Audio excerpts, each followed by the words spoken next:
bagian dari kekuatan alumni yang concern betul untuk mensukseskan Mas Amin dan Gus Muhaimin sebagai pimpinan nasional kita.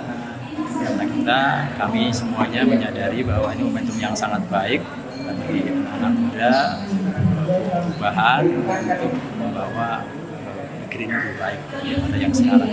Kalau se-Jawa Tengah, ya 5.000-an ada Jawa Tengah yang sekarang tentu diaspora ya di mana-mana ya. Tapi yang pernah di Semarang, di Solo, Purwokerto, Putih, Tegal, sekitar 5.000 ada lah gitu. Kami berharap di Jawa Tengah ini semoga bisa ya 30% kita bisa mencapai, syukur lebih dari itu ya, 5%.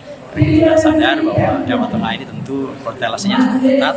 Kalau bisa 35% suara diraih oleh Amin, saya kira itu sumbangannya untuk nasional cukup besar. Deklarasi itu kan sebuah pernyataan, sebuah upaya untuk memberitahukan pada masyarakat, komunitas, jejaring, kelompok mana saja yang mendukung Anies Baswedan dan Muhaimin Iskandar, sekaligus mereka akan bekerja. Deklarasi sekedar pernyataan aja.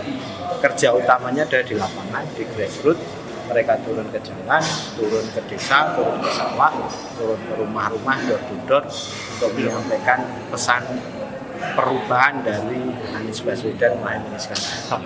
Ya, ini kalau kami yang relawan lebih awal ya, saya berangkat dari Anies, Aliansi Nasional Indonesia Sejahtera, 2 tahun yang lalu lebih sudah mendorong untuk Anies Baswedan mendapatkan tiket. Ini sebuah energi baru yang luar biasa, apalagi kan teman-teman alumni HMI itu mantan-mantan aktivis kan, mereka bergerak kumpul di masyarakat setiap hari dari berbagai profesi dan berbagai wilayah, dari desa, kota, pegunungan maupun pesisir, hampir semuanya ada.